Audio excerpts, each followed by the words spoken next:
So now if we want to have different load cases, and if we want to see how different loads can affect our model, we can also use Loadcase Manager. But before we do so, let's unsuppress pressure and bearing loads. And let's go to solid body 2, and let's delete this one, and let's delete solid body 3. Let's go to solid body, let's go up here to solid body, let's right click, and here we have Loadcase Manager. Let's click on this. So Loadcase Manager we use when we want to create different load cases for our model, and we can show different results for different load cases with only running the simulation one time. So here on the left side we have primary load cases.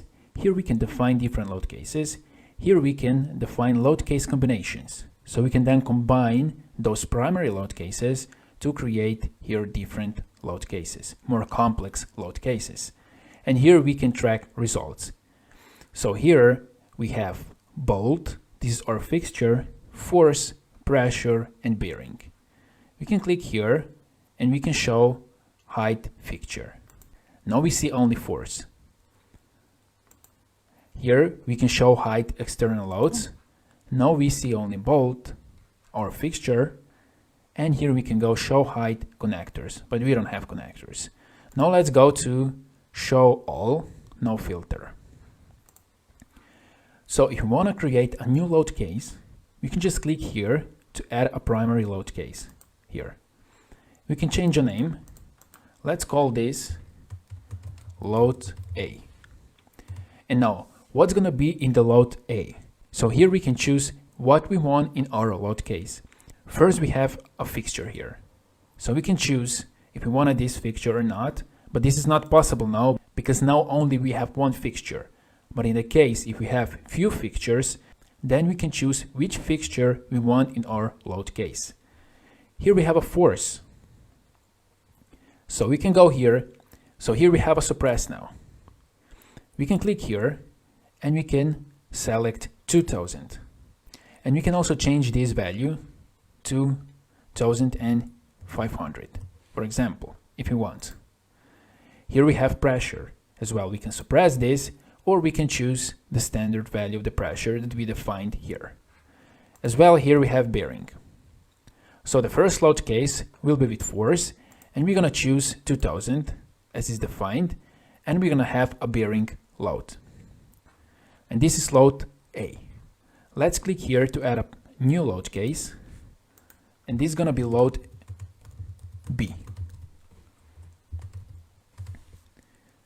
In load B, we're going to have force, so let's click here, let's go with 2000, and we're going to have pressure. Let's go with 1500. And now we're going to suppress bearing load. And suppress. And let's go to load case 3, and this is going to be load C. And in the load C, we're going to suppress force, we're going to activate pressure, and we're going to have activated bearing load. So now we have 3 load cases, load A, load B, load C, with different loads. Now let's go down, and here we have a load case combinations. So we can click here, and now we have a new window here. It calls edit equation, and we have some equation here, load A plus load B. So now as you see, we can now combine our loads. We can now multiply our loads, we can now add our loads, and so on. Let's delete this, and here we have functions, and we can use the different functions here, as you see. And now let's choose our load A. Let's go plus, let's choose load B, let's go plus, and let's choose load C. Now in this combination load case, we want 50% of the load A, we want 80% of the load B, and we want 150% of the load C. So we can just go here before the load A, and we can type here 0.5 and multiplication sign. Then you can go to load B, we can go 0.8 and multiplication sign, and we can go to load C, 1.5 multiplied by C. And now we have a new load case combination. Let's click OK. And now we can see here the combination 1, and this is our equation. If we go down, here we have track results. So before, when we didn't use Loadcase Manager, we had some default results. As you see here, we have stress, displacement, strain. Here we don't have default results. We have to specify which results we want to track. So we can add here our sensors. So let's click here and add sensor. Now we have a new window here, and we can choose here sensor type, simulation data. We can go mass properties, dimension, measurement, costing data. Let's go with simulation data. Here we can choose what we want to measure: stress, strain, displacement, frequency, and so on. Let's go with stress. Here we can choose the component. Let's go with von Mises. Here we have units, and this is it. Let's click OK. And now we have a new sensor.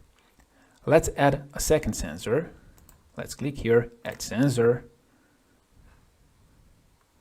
And let's choose stress. And let's go with now first principal stress. Like this, units are OK. And let's click OK. And now let's add another sensor. Let's click here, add sensor. Let's go to factor of safety. Like this, and let's click OK. And now we're going to have 3 chart plots results: stress 1, stress 2, and minimum factor of safety. Now let's click and let's go outside. Let's close this. Let's go here, and here we can see that we have Loadcase Manager. Let's right click here and let's view edit definition, and we see that everything that we done before, it's saved. So if you click and close this, everything will be saved, so you don't have to worry about that. You can only go here and you can delete this. Right click and delete. Now let's go to Loadcase Manager, view edit definition. So we have here load A, load B, load C, one combination, and we have 3 sensors. And now we can run our simulation, and we're gonna run simulation only one time. So let's click here and let's start our simulation.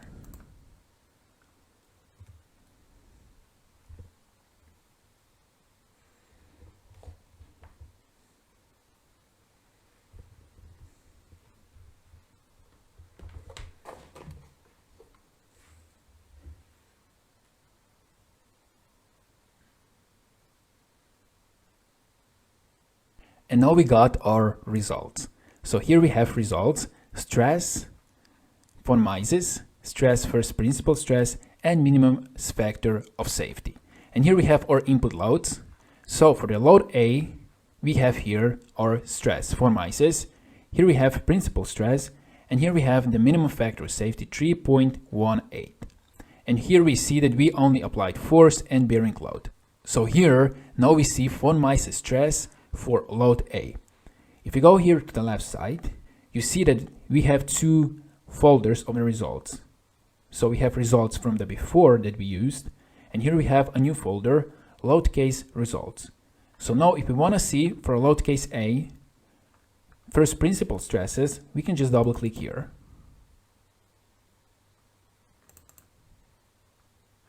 And now we see first principal stresses. If we want to see minimum factor of safety, we can just double click here, and now we see minimum factor of safety. So as you notice, the load A is blue, which means that it's active. If we want to see the results of the load B, we can just click here, load B.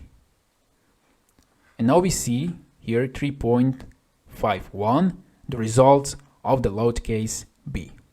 As well, we can go to stress and see the stresses. So we have load C, our results. As well, we can go to combination, and here we have our input loads of our combination, the force, pressure, and bearing load. Let's click on the combination, and here are the results of our combination load. We can go to minimum factor of safety, and we see this is 2.19. As well, you can go here, you can show height sensor results.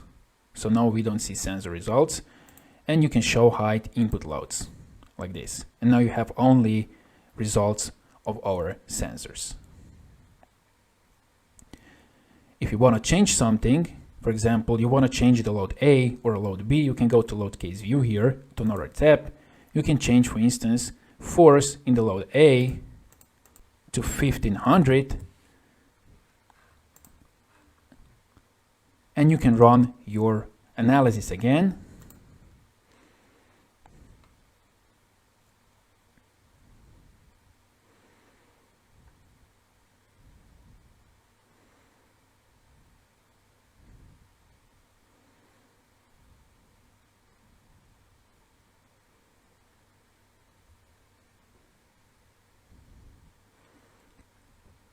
And now, as you see, we got a different results for the load A.